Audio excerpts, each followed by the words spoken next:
옆에 분들과 한 주간 평안하셨습니까? 서로 인사 나누도록 합시다. 제목이 속이는 시내 같은 이다 라는 제목입니다. 요즘 우리나라 날씨에 대해서 말이 많죠. 날씨가 의리가 없는 것 같아요. 분명히 가을이 왔다고 생각하며 가을 날씨를 즐기려고 하면 갑자기 지금은 가을이 아니고 여름이라는 생각을 갖게 하는 날씨가 나타납니다. 시원했다 무덥고, 또 무덥다고 생각하면 또 시원해지고, 도대체 지금이 여름인지 가을인지 분간을 못하겠습니다. 지금의 날씨는 우리를 속이는 날씨 같습니다. 저는 이제 주로 저녁 시간에 우리 집 옆에서 산책을 하는데, 우리 집 옆에는 탄천으로 연결되는 지천들이 있습니다. 그래서 그곳을 지나가면 위에서 내려오는 맑은 물이 소리를 내면서 빠르게 흘러 들어갑니다. 그래서 저는 그 물에 발을 담그면 참 시원하겠다 생각해서 언젠가 제가 발을 한번 담근 적이 있어, 올여름에요. 그런데 너무 미지근한 거예요. 그래서 내가 이 물에 내가 속았다, 그렇게 생각을 했는데, 제가 속은 거죠. 물이 저를 속인 것은 아니죠. 저는 속이는 시냇물을 생각할 때 어린 시절 경험했던 섬진강의 그 추억이 떠오릅니다. 몇 년 전에도 가보았습니다마는 섬진강은 밖에서 보면 푸르고 잔잔하게 흐르는 강으로 보입니다. 더군다나 김용택 시인의 섬진강이라는 시까지 읽고 가면요, 낭만적인, 그냥 우리나라의 어마어마한 낭만적인 강처럼 보입니다. 물살도 세게 보이지 않고요. 그런데 막상 근처에 가서 강 안으로 발을 들여보면 그렇지 않다는 생각이 듭니다. 속으로 흐르는 물이요, 상당히 세게 흐릅니다. 여러분, 제가 어렸을 때요, 저는 이제 제일 섬진강 최하류에 살았고, 조금 올라가면 하동에 그 섬진강이 있고요, 조금 올라가면 남원에 섬진강이 있어요. 제가 하동 쪽에 그 섬진강을 몇 년 전에 어머니 살아계실 때, 어머니 아프셔서 이제 왔다 갔다 할 때 섬진강을 보고 내려가거든요. 그러면 섬진강이 여전히 푸르고 아주 조용하고 잔잔하게 이렇게 보이는데, 어렸을 때 추억을 떠올려 보면요, 섬진강에서 물에 빠져 죽은 사람이 여러 명이 있었어요. 그러니까 예부에서 오신 분들은 강이 너무 잔잔하고 푸르게 보이거든요. 그러니까 자기가 거기 옷 벗고 들어가서 수영하고 싶다고 하다가 그냥 이 급류에 휘말려 가지고 죽는 그런 경우들도 있었고요. 제가 진짜 잊지 못할 일은, 저 1년 선배가 계시는데, 초등학교 1년 선배인데, 그분이 중학생을, 자기 큰아들이 중학생이 되었어요. 근데 그 중학생이 섬진강에 수영하러 갔다 거기서 빠져 죽었어요. 한 50년이나 됐을 거예요. 저희가 학교를 다닐 때는 섬진강을 건너서 육지로 가서 학교를 다녔거든요, 중학교를요. 이제 그 나룻배를 저어주던 사공 아저씨가 계시는데, 그분을 제가 너무도 오랜만에 만나게 되었는데, 아니, 어머니 살아계실 때 어머니 식사 대접한다고 장어구이 하는 집으로 어머니를 모시고 갔는데, 거기에 보니까 그 사공이 거기 계시는 거예요, 그 아저씨가. 그러면서 인사를 드리니까 자기가 최근에 참 슬픈 일을 당했는데, 자기 아들이 그 독자인데 섬진강에 빠져서 죽었다는 거예요. 그래서 참 제가 참 이 섬진강이 원망스럽기도 했습니다. 섬진강이 속이는 강이에요, 속이는 강. 김용택 시인의 섬진강 시 읽고 낭만에 가득 차가지고 거기 그냥 준비 없이 들어갔다가는요, 여기 있는 사람들 다 죽을 수 있습니다. 그러니까 거기 가지 마세요. 위험면 안 됩니다. 속이는 강입니다. 근데 우리가 살아가면서 아주 나에게 막 웃음을 짓고 트로이의 목마처럼 나에게 막 굉장한 것을 줄 것처럼 막 이렇게 하고 다가왔는데, 세월이 지나놓고 보니까 나에게 해를 끼치는 사람이에요. 속이는 사람이 우리에게 또 다가올 수 있다는 거죠. 여러분, 사람은 사랑의 대상이지 믿음의 대상이 아니란 말은요, 망고불변의 진리인 것 같아요. 그러니까 우리는 하나님을 신뢰하고 살아야지 사람을 신뢰하고 살아서는 안 돼요. 사람은 사랑의 대상이지 신뢰의 대상이 아니라는 이 많이 흔히 사람들이 쓰고 다니는 이 말은 많은 면에 있어서 맞습니다. 그래서 나에게 정말 다정하게 다가오는데 나중에는 보게 되면 큰 고통을 주고 가는 이런 사람들도 우리 주변에서 볼 수가 있습니다. 그런데 여러분, 주변에 나를 속이는 사람들이 가끔씩 이렇게 나타나는데, 내가 살아있는 동안, 내 평생 동안 나를 떠나지 않으면서요, 끝까지 붙어 살면서 나를 속이는 한 사람이 있어요. 누구예요? 누굴까요? 자기 속에 있는 겉사람입니다. 여러분, 우리 그리스도인들은 인간론에 있어서 새로운 인식을 가져야죠. 거듭난 이후에 우리 인간 안에는요, 한 인간 안에 두 사람이 삽니다. 어떤 사람이 삽니까? 친하나님적인 속사람이 살고요, 적대적인 반하나님적인 겉사람이 삽니다. 이게 친하나님적인 속사람은 항상 우리에게 너 겸손해라, 하나님께 기도해라, 정직해라, 바르게 살아라, 자꾸 이런 말로 너 회개할 것이 많다, 뭐 이런 식으로 자꾸 다가오는데, 이 겉사람은 마귀의 속에 약해가지고 겉사람은 너 정도 신앙생활하면 심판받을 일은 전혀 없어. 너는 다른 사람들에 비해 신앙생활 참 잘하는 사람이야. 계속해서 속이는 말을 우리 속에 속삭여 줍니다. 근데 마귀가 이 겉사람하고 친해요. 겉사람은 마귀 소리를 잘 들어요. 그래서 그걸 그대로 믿고 이렇게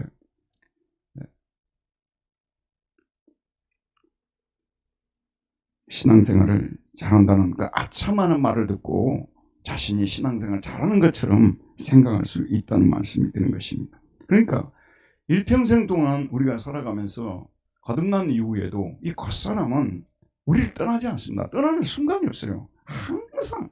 저도 여러분에게 설교 중에 한 10번, 20번, 심지어는 100번도 얘기했을 것입니다만, 매일 저녁에 예배를 드릴 때도요, 항상 이 겉사람이 말립니다.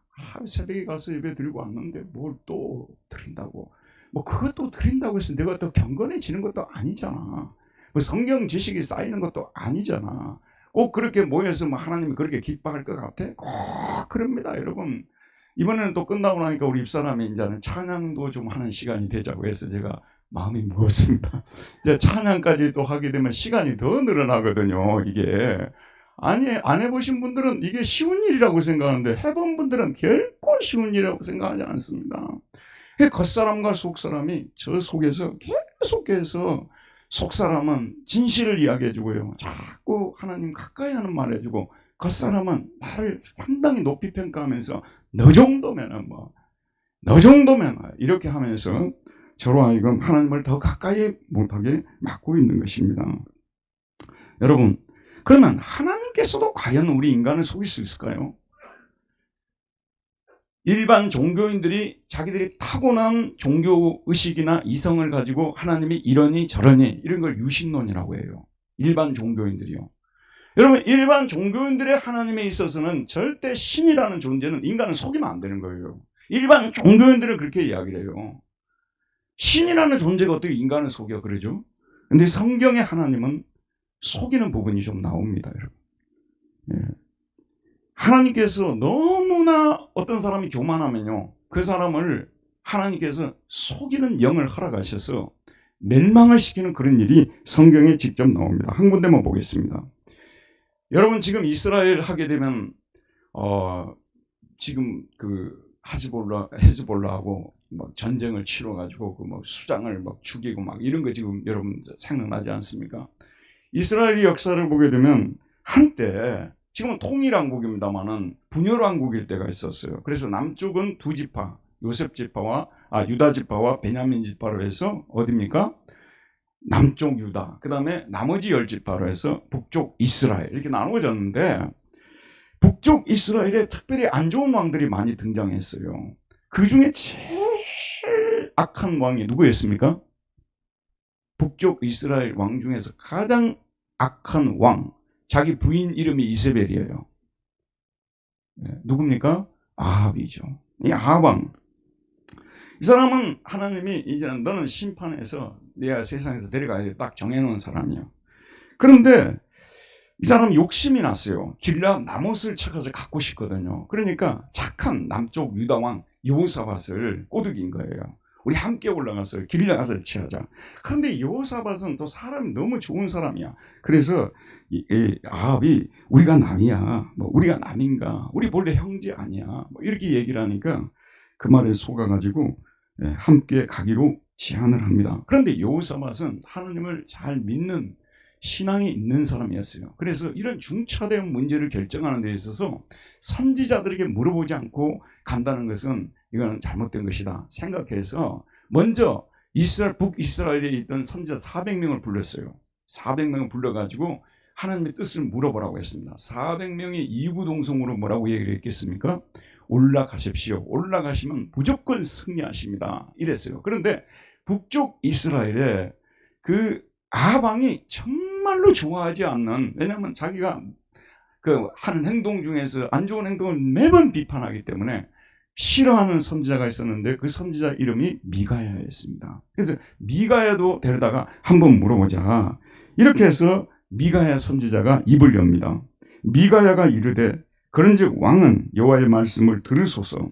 내가 보니 여호와께서 그의 보좌에 앉으셨고 하늘의 망군이 그의 좌우편에 모시고 섰는데 여호와께서 말씀하시기를 누가 이스라엘 왕 아합을 꾀어 그에게 길앗 나못에 올라가서 죽게 할까 하시니 하나는 이렇게 하고 하나는 저렇게 하겠다 하였는데 한 영이 나와서 여호와 앞에 서서 말하되 내가 그를 꾀겠습니다 하니 여호와께서 그에게 이르시되 어떻게 꾀겠느냐 하시니 그가 이르되 내가 나가서 거짓말하는 영이 되어 그의 모든 선지자들의 입에 있겠습니다 하니 여호와께서 이르시되 너는 꾀겠고 또 이루리라 나가서 그리하라 하셨은즉 이제 보소서 여호와께서 거짓말하는 영을 왕의 이 모든 선지자들의 입에 넣으셨고 여호와께서 왕에게 대하여 재앙을 말씀하셨습니다. 이렇게 말했습니다. 그러니까 한 영이 이 선지자들에게 들어가서 거짓말을 하게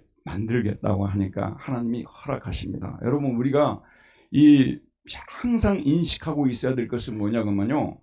마귀는 신이 아니라 피조물이라는 것입니다. 우리 한번 따라 봅시다. 마귀는 피조물이다. 마귀는 피조물입니다. 마귀는 많은 능력을 가지고 있습니다만 하나님이 허락하지 않으시면 못 하시는 거예요. 그러니까 제가 지난번 설교 때도 말씀드렸습니다. 막 귀신론, 막 마귀론 가르치는데 해롭되지 말라고 한 것은 무엇이냐면요. 하나님은 신이고 마귀는 피조물이기 때문에 우리는 신이신 하나님만 붙들고 예수의 이름을 부르면서 나아가면 마귀가 아무리 우리를 유혹하고 그래도 우리를 넘어뜨리지 못하게 되어 있는 것입니다. 이해하시겠죠? 그러니까 막 교회에서 마귀야 물러가라, 사탄아 물러가라, 귀신아 물러가라 이렇게 하면 안 되는 거예요, 여러분. 그런 교회는 얼마 안 가서 귀신으로 가득 차버려요. 서울에 있는 모 교회가 그런 교회 아니에요, 지금요. 이게 그 목사님 말씀도 내가 보니까 좀 이상해요. 그렇게 돼버리는 거예요. 그러니까 여기서 하나님이 이 지금의 이제 그 아합 왕과 그 이스라엘의 아합의 선지자 이런 사람들을 멸망을 시키기 위해서 거짓말하는 영을, 속이는 영을 그들 속에 들어가게 만드신 것입니다. 여러분 지금도 하나님께서는 이렇게 딱 보거든요. 여러분 우리는 예수를 믿고 구원받은 자녀들 아니에요. 저희들에게는 해당하는 말이 아니라고 저는 99% 해당하지 않는다고 저는 보는데요. 때로는 하나님의 교회를 너무 멸시하고 주의 종들을 너무 무시하고 너무 교만한 사람들이 가끔씩은 있어요. 하나님이 그 사람들을 어떻게 멸절시키는 줄 아십니까? 그 사람들에게 확신을 가지게끔 하나님의 영이 그들 속에 들어가는 거예요. 그래서 그들이 자신들은 확신하고 멸망의 길로 들어서도록 허용해버리는 거예요. 기도할 때요, 두렵고 떨림으로 기도하세요. 지금 내가 가는 길이, 결정한 길이 혹시 멸망의 길로 가는 것은 아닙니까? 하나님 제가 그렇게 미워서 저를 혹시 그렇게 내어주는 거 아닙니까? 그런 기도 우리 드려야 돼요, 여러분. 그게 두려운 것입니다. 저는 실제로 그게 제일 무서워요. 그게 두려운 일입니다. 근데 하나님이 어떤 사람이냐? 보통 여기 앉아있는 여러분들이 아니라 아까 같이 이 사람은 여러분이 아시다시피요. 부인 이름이 뭐라고요? 이세벨, 이시라고 제가 늘 강조합니다. 이세벨인데 이 사람 시돈 여자 아니에요. 그 바닷가에 지금 부산 같은데 통영 같은데 바닷가 가보세요. 얼마나 우상을 많이 섬기는지. 여기는 이제 바닷가 배들 때문에 더 우상이 많잖아요. 그 바알과 아서로 우상을 가져와가지고 온 이스라엘을 물들여가지고 곳곳에 바알 신학교가 막 세워지게 되고 바알의 제사장들, 아스타로스의 제사장들 850명이나 있는 그럴 정도로 어지러운 사람 아닙니까? 영적으로. 하나님이 이 사람을 가만둘 수가 없었어요. 그래서 이 사람을 멸망시키기 위해서 선지자들에게 거짓 영이 들어가서 거짓 예언을 하게 해서 한마디로 하나님께서 마귀가 속이는 일을 하도록 내버려 두신 것이죠. 그래서 자기가 죽을 길로 올라가게 만들어서 실제로 아합이 거기서 전사를 합니다. 여호사밧은 하나님 앞에 심히 믿게 보였지만 그래도 그동안 하나님을 섬겨온 것으로 인해서 그 멸망의 대열에서 빼주는 것을 볼 수가 있습니다. 여러분, 하나님은 하나님의 영은 우리에게 거짓 확신을 없애줍니다. 성령은 우리로 하여금요, 우리가 물론 하나님께 잘하는 것들이 많이 있죠. 그럼에도 불구하고 성령은 우리가 늘 하나님 앞에서 부끄러운 모습, 또 연약한 모습, 좀 잘 못한 모습, 자꾸 이런 것들을 기억나게 하시고 생각나게 하셔서 주여 나는 죄인으로소이다. 나를 떠나소서. 화로다 나의 망하게 되었도다. 늘 우리로 하여금 이렇게 겸손하게 만드는 영이 성령님이시고 아멘요. 그러나 악한 영은 뭐냐면 너 정도면 됐지 뭘 더 이상 잘하는 거냐 하면서 거짓된 확신을 계속 불어넣어줘요. 여러분, 내가 요즘 회개하는 마음이 전혀 생기는 것도 없고 하나님 앞에 엎드리고 싶지도 않고 기도도 안 드리고 싶고 아무것도 안 하고 싶어요. 그러면 지금 매우 위험한 상황에 놓여 있어요. 여러분. 여러분이 그게 굉장히 하나님과 관계가 너무너무 좋아서 그런다고 생각하지 마세요. 그럴 때가 사실은 선줄로 생각할 때가 넘어질까 조심하라고 주님께서 베드로에게 경고를 보냈던 것입니다. 자, 그러면 이제 좀 더 우리가 더 나아가서 그러면 경건한 이 예레미야 같은 의인도 하나님께서 때로는 속이시는가? 이거예요, 여러분. 여기 앉아있는 저와 여러분들도 하나님께서는 때로는 속이시는가? 성경은 뭐라고 말씀하시냐면요, 때로는 속이신다는 거예요. 때로는 의인들도 속이는 것처럼 보이게 하실 때가 있습니다. 오늘 우리가 읽은 본문 18절을 우리 다 같이 한번, 오늘 우리 주제 구절이니까 큰 소리로 한번 읽어보도록 합시다. 18절입니다. 시작. 나의 고통이 계속하며 상처가 중하여 낫지 아니하면 어찌 됨이니까 주께서는 내게 대하여 물이 말라서 속이는 시내 같으리이다. 원문으로 보면 아크자고 마임입니다. 속이는 물이에요. 물은 물인데 속이는 물. 로 네마누, 전혀 신뢰가 없는, 전혀 신실하지 않은 물, 속이는 물들인데 전혀 믿을 수 없는 물들. 하나님, 당신이 지금 나한테 그런 분 아니십니까? 라고 지금 예레미야가 하나님 앞에 섭섭한 마음을 토로하는 부분을 우리가 읽고 있습니다. 여러분, 예레미야서를 읽어보면 예레미야가 사역을 하면서 힘들어하고 때로는 불평하는 모습들이 여러 번 나옵니다. 그런데 이런 구절을 이해할 수 있을 때 여러분이 하나님 백성이 된 것입니다. 사실 하나님의 백성이 아닌 사람들은요, 주를 위해서 핍박도 받아본 적도 없고 모욕과 멸시도 받아본 적이 없는데 무슨 불평을 하겠어요, 여러분. 불평을 한다는 것은 뭘 한 것이 있기 때문에 불평을 한 거예요. 예레미야는 어려운 시대에 주의 종으로 부름을 받은 거예요. 어느 정도 어려운 시대였냐 그러면 예레미야 시대 때 바벨론이 들어왔잖아요. 그러니까 완전히 지금 나라가 풍전등화의 이기 속에 있을 때 이순신과 같은 사람이 나타나서 노량해전을 통해서 이 왜구를 물리치지 않으면 안 될 바로 그런 상황에서 지금 예레미야가 등장한 거 아니에요. 말하자면 이스라엘이 이순신처럼 등장한 사람 아닙니까? 저는 그 이순신 그 노량이라는 작품을 이번 추석에도 봤는데 참 감동적이에요. 너무 좋은 작품이라고 생각을 하는데 예레미야가 딱 그런 사람입니다, 여러분.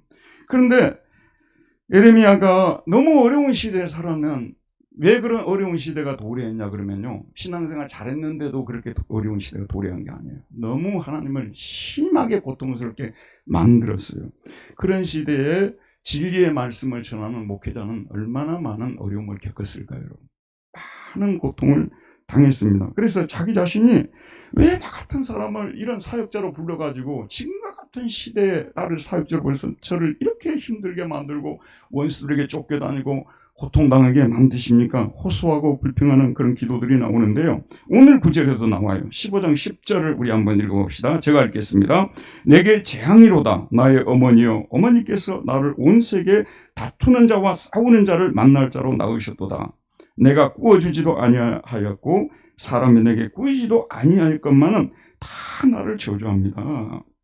왜 저 같은 사람을 낳았습니까? 나를 온 세계 다투는 자와 싸우는 자를 만날 자로 낳으셨습니다. 내가 꾸어주지도 않았고 꾼 적도 없는데 왜 제가 이렇게 저를 사람들이 저주합니까? 아주 고통스러운 그 심적의 아픈 고백을 하는 것을 볼 수가 있습니다. 자, 그러니까 요 하나님께서 그에게 뭐라고 하는지 11절 말씀 한 번만 우리 읽어봅시다. 11절입니다. 시작. 여호와께서 이르시되 내가 진실로 너를 강하게 할 것이요 너에게 복을 받게 할 것이며 내가 진실로 내 원수로 재앙과 환난의 때에 내게 강구하게 하리라. 너무 고통스러울 때는요, 하나님의 강력한 위로가 필요합니다. 여기 앉아 계신 우리 성도님들이 다 경험했을 것입니다만은 신앙의 해이가 올 정도로 너무 힘든 그런 시간을 당할 때요, 하나님을 원망하는 소리까지 입에서 나올 때요, 그때 하나님은 가장 강력한 말씀으로 우리를 위로해 주십니다.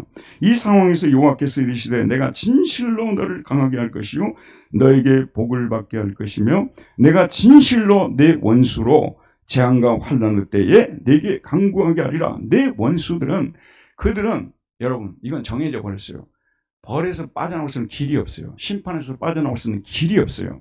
그들은 반드시 심판과 재앙을 받을 건데 그때 그들이 너한테 와가지고 기도 좀 해달라고, 좀 살려달라고 그런 부탁을 하게 할 것이다. 그러니까 흔들리지 말고 내가 맡은 사명을 참고 감당하라고 하나님께서 위로하시는 모습을 볼 수가 있습니다.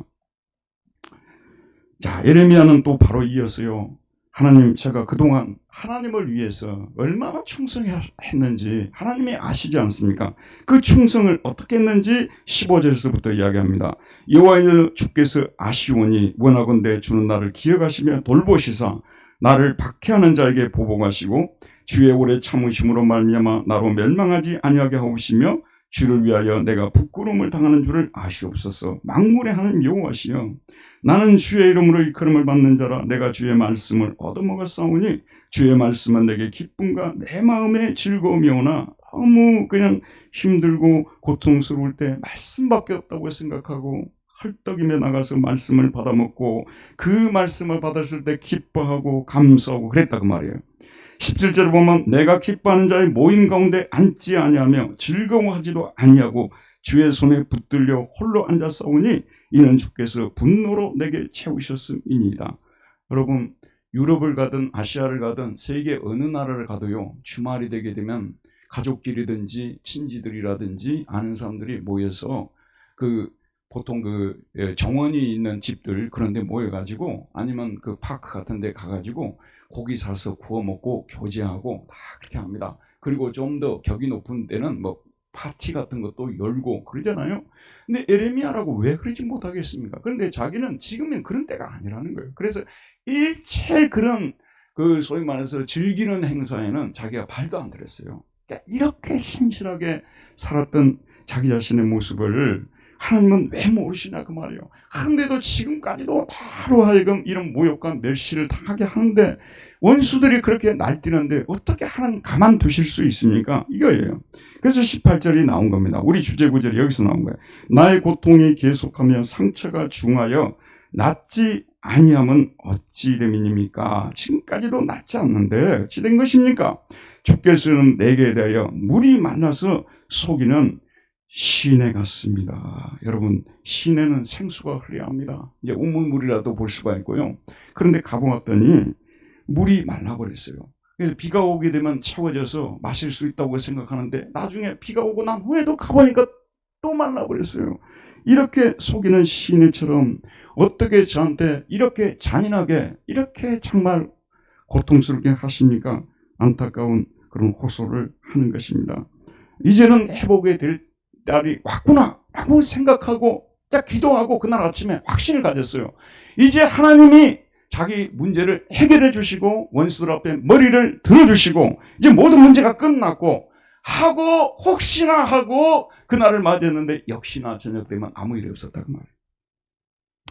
나의 고통이 계속하여 상처가 중하여 낫지 않으면 어찌 됩니까? 주께서는 내게 대하여 물이 말라서 속이는 시내 같습니다. 여러분, 우리 신자들을 한번 생각해 봐야 돼요. 여기 앉아 계신 분들은요, 아까 제가 말씀드렸죠. 거짓 기독교에서는요, 어떻게 하나님께 불평과 원망의 말을 쏟아내 무조건 감사하고 아멘 해야지. 특별히 그 석세스 가스펠 있지 않습니까? 성공주의 복음 있잖아요. 이런 데는요, 이런 말을 쓸 수도 없게 만들어요. 그분들이 자주 쓰는 말이 네가 말한 대로 된다, 그런 말을 많이 해요. 그래갖고 거기는 뭐 내년이면 저기 집 한 채 살 것이다, 자꾸 그러고 말하고 다니라는 거예요. 그러면 내년이면 산다고, 그 집이 떨어진다고, 이런 식으로 가르치는데도 사람들이 거기에 많이 몰려들어요. 많이 몰려든다고 좋은 교회들 아니에요, 여러분. 확실해요. 그런 데서 우리가 위로를 받는 거 아니에요, 작은 교회 목사들이. 그런 말들은 말도 되지 않는 이야기인데, 근데 여러분 신앙생활 할 때요, 경건한 신자들은 에레미야와 같은 정도는 아닐지라도 같은 질이 같은 그런 탄식과 신음이 있게 되어 있어요. 여러분. 기도도 한 번도 한 적이 없어요. 하나님께 애원한 적도 없고 매달린 적도, 달라고 한 적도 없는 사람의 입에서 이런 기도가 나오겠습니까? 하나님의 뜻이 이루어지도록 하기 위해서 간절히 매달려 보기도 하고 금식도 해보고 정말 탄식도 해보고 쓸쓸합니다, 우울합니다, 막 이런 말도 해보고, 이런 사람들이 이런 에레미야와 같은 참 속이는 시냇물 같습니다, 하나님 좀 너무하는 거 아닙니까? 이런 말을 할 수 있지 않습니까? 저 경우도요, 2008년에 한국에 귀국을 했어요. 네, 외국에서 10년 동안 목회하고 이제 학위도 마치고 한국에 들어왔으니까, 한국에서 딱 들어오면 한 학기 정도나 어디 강의를 하고 있으면 그 다음에 내 앞길이 홍해처럼 싹 갈라지면서 내가 바로 교수가 임명이 될 줄 알았어요. 그러고 있는데 그 기도하면 막 확신이 생기잖아요. 기도하고 있는데 갑자기 어느 학교에서, 수원에 있는 어느 학교에서 교수 청빙 광고를 딱 냈더라고요. 그래서 제가 서류를 딱 모아가지고 하나님께 기도하고, 하나님께서 이렇게 빨리 열어주시는 거 아닙니까?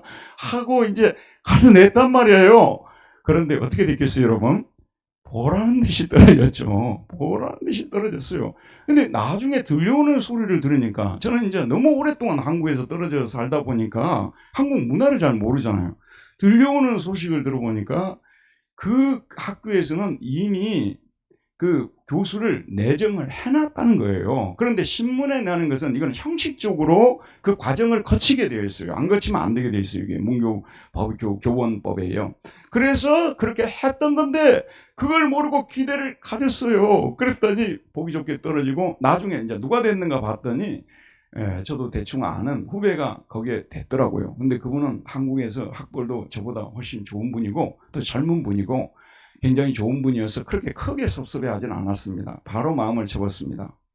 근데 또 가서 얼마 안 돼서 또 이와 같은 일이 또 일어났어요. 근데 항상 그럴 때마다 저는 하나님께서 이번에는 열어주실 것이다, 이번에는 함께 해주실 것이다, 그럴 것 같다, 막 이렇게도 하고 막 이렇게 하고 갔는데 딱 돌이서 보면 아니었던 이런 순간이 여러 번 있었습니다.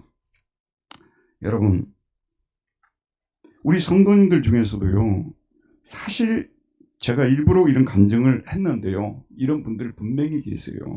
이런 분들이 분명히 계세요. 자기 자신은 어떤 일을 기도하는 가운데서 하나님이 그렇게 하라고 하는 생각이 들어서 자기가 믿음으로 기도하면서 그런 일을 착수를 했는데 보기 좋게 실패하는 이런 경우들이 있다고 말이에요.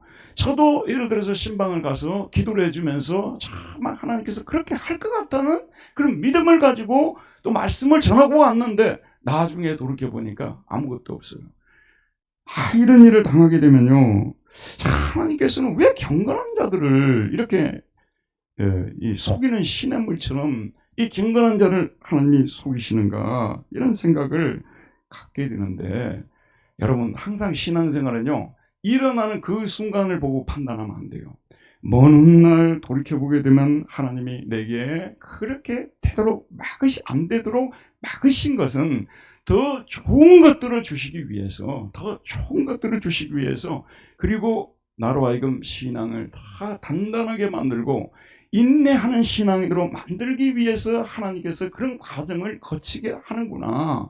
나중에 그걸 깨닫게 하는 거예요. 그래서 나중에 돌이켜보면서 지금의 현실이 그때 내가 원했던 현실보다도 지금 돌이켜보니까 하나님이 가장 나에게 좋은 현실로 이끌어 주셨다. 정말 하나님 감사합니다. 정말 하나님 이렇게 그때는 제가 하나님이 저를 막 속인다고 막 그랬는데 하나님이 저를 속인 것이 아니라 나에게 더 좋은 길을 예비하시고 더 좋은 것을 안겨주시기 위해서 하나님께서 그렇게 기도하고 간절히 매달리고 원하고 그랬던 것을 다 막으셨네요. 이렇게 하면서 하나님 앞에 우리가 이렇게 나아가는 것이죠. 감사하게 되는 것이죠. 그래서 우리 신자들은요, 어려운 가운데서도 하나님이 나를 속이는 것 같은 현실 속에서도요, 끝까지 기다리고 인내하면서 하나님을 바라봐야 됩니다. 실제로 예레미야 자신의 삶을 돌이켜보면요, 하나님이 예언한 대로 그대로 됐어요. 바벨론 군대가 쳐들어왔어요. 그런데 놀랍게도 하나님께서는 그 수많은 사람들 중에서 예레미야를 보호하셨어요. 그래서 예레미야는 두 가지 혜택을 받는데요. 바벨론 사람에게도 끌려가지 않고요. 이스라엘 사람들한테 포로로 되지도 않았어요. 다 이게 예레미야를 하나님께서 보호해 주시고 살려 주신 것입니다. 구원해 주신 것입니다. 오히려 그들이 막 잡히고 포로가 되고 막 그러니까 예레미야한테 와서 우리 살 길 좀 없냐고 알려주라고 막 이러거든요. 그래서 예레미야가 또 살 길을 그들에게 알려줘요. 애굽으로 내려가지 말고 여기에 있으면서 하나님 주신 벌을 달게 받아라. 그러면 하나님이 때가 되면 너희를 높이시고 회복시켜 줄 것이다. 그러니까 네 그렇게 하겠습니다 해놓고 돌아서 가지고 바로 애굽으로 내려가 버려요. 여러분, 사람이 망하려면 하나님께서 수백 번 수천 번을 경고를 합니다. 절대 하나님께서 갑자기 어떤 사람을 무너뜨린 일은 없어요. 수천 번 수만 번을 오늘도 경고의 말씀이에요. 그런데 우리는 어쩌냐 그러면요, 그런 말씀들을 다 예레미야 시대 어떤 왕한테 하나님 말씀을 전하니까요, 그 왕이 이 성경책을 들고 말씀을 전하니까 한 장씩 뜯어갖고 화로에다 넣었어요. 혹시 여러분의 마음의 상태가 이렇게 되어 있으면 이거는 구제받을 수 없는 심각한 상태에 놓여 있는 것입니다. 우리가 은혜가 될 때는요, 은혜스러운 신앙생활을 할 때는요, 작은 소년이 말하는 그 행동 속에서도 하나님 앞에서 두려워하는 마음을 갖고 회개하게 되어 있는데, 이렇게 간이 커가지고 되겠습니까, 여러분? 간이 클 때가 따로 있지. 하나님 앞에 이렇게 간이 크면 어떻게 하겠다는 거예요. 그래서 우리는 하나님이 반드시 우리 신자들을 예레미야처럼 돌보시고 마지막에는 잘 되게 한다는 그런 믿음을 가지고 어떻게 해야 되겠습니까? 그러면 기다리고 구하고 인내하고. 그래서 예레미야 애가서에서 이 말을 기록해 놨어요. 기다리는 자들에게나 구하는 영혼들에게 여호와는 선하시도다. 사람이 여호와의 구원을 바라고 잠잠히 기다림이 좋도다. 기다리는 자들에게나 구하는 영혼들에게 여호와는 선하시도다. 사람이 여호와의 구원을 바라고 잠잠히 기다림이 좋도다 라고 말했습니다. 하박국 선지자도요, 아이고 하나님, 악인이 형통하고 의인이 이렇게 고난을 당한다는 이런 논리가 어디 있습니까? 말도 안 됩니다. 악인이 형통하고 의인이 고난을 당하는 이 현실을 하나님은 어떻게 생각하십니까? 막 질문을 던지고 막 성루에서 가지고 하나님 앞에 삿대질하면서 얘기를 하지 않습니까? 하나님께서 하박국에게 뭐라고 예언하십니까? 그래도 참고 기다리라. 의인은 믿음으로 산다. 이 말씀을 주시지 않습니까? 저는 이 설교를 할 때요, 이 설교가 나에게 은혜가 된다는 표현은 저는 여러분 일부러 은혜를 강요하는 것 같으니까 이런 표현을 쓰고 싶지 않은데요. 의인의 삶의 표지가 뭐냐면요, 의인의 삶에는 예레미야 속에 있던 이런 고통과 아픔과 때로는 원망, 불평도 나올 수 있는 것입니다. 아까 말씀드린 낙관적인 복음, 석세스 가스펠 같은 데는요, 번영 복음에는 이런 게 전혀 없습니다. 원망도 불평도 없고 아멘이고 말한 대로 된다고 하고요. 그런 사람들이 모여가지고 지금 대한민국을 구원하겠다고 난리고 이렇습니다, 여러분. 너무나도 안타깝습니다. 하나님을 좀 먼저 아는 일이 저는 시급하다고 봅니다. 여러분, 기도만 하면 되냐고 그러는데요, 저는 기도만 하면 됩니다. 우리가 이 세상의 불우한 현실을 바라보면요, 정말 그것을 붙잡고 하나님께 간절히 기도해 봅시오. 저는 깜짝 놀랄 일, 여러분도 아실 거예요. 제가 금요 기도회 할 때 몇 번 그런 얘기를 했어요. 요즘 세계 통치자들 중에서 아베하고 그다음에 푸틴하고 시진핑하고 지금 어느 시대인데 이런 독재를 내가지고 수많은 사람들을 고통스럽게 만드는지, 이 세 사람을 좀 멸망시키게 해달라고 우리 기도하자 그러고, 저는 거의 매번 이런 기도를 드렸어요. 어느 날 자고 일어나니까 아베가 죽었다는 거예요. 아베가 죽었다는 거예요. 저 기도 때문에 죽었겠어요? 어떻게 생각해요, 여러분? 그거는 저도 모르죠. 저도 모르죠. 저거 어떻게 그런 말을 감히 교만하게 쓸 수가 있겠습니까? 그런데 여러분 보세요.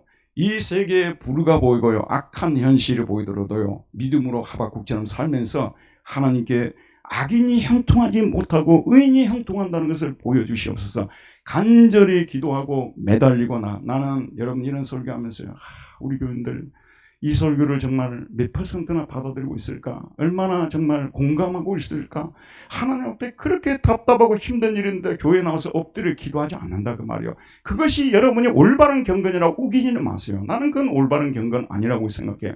힘들고 고통스러울 때 하나님 앞에 엎드릴 줄 알고 간구할 줄 알고, 때로는 하나님 성도를 만나가지고 내가 요즘 와서 이렇게 이 고통스러운 문제를 가지고 몇 년 동안 자녀를 위해서 또 부모를 위해서 이렇게 오랫동안 간구하고 하는데 하나님이 정말 대답도 없으시고, 또 대답이 된 줄 이루어진 줄 알았는데 가보니까 하나님이 또 안 이루어져서, 하나님은 또 속이는 신의 같으신 분이 같다고, 이런 간증, 믿음이 없어서 하는 간증이에요. 아까 말씀 그런 석세스 카스페는 믿음이 없어서 그런 소리 한다 그러냐, 믿음이 있기 때문에 그런 소리를 하는 거예요, 여러분. 그리고 그런 사람들이 마지막에 끝까지 하나님 붙듭니다. 그리고 그 사람들이 하늘나라로 입성합니다. 보시기 바랍니다.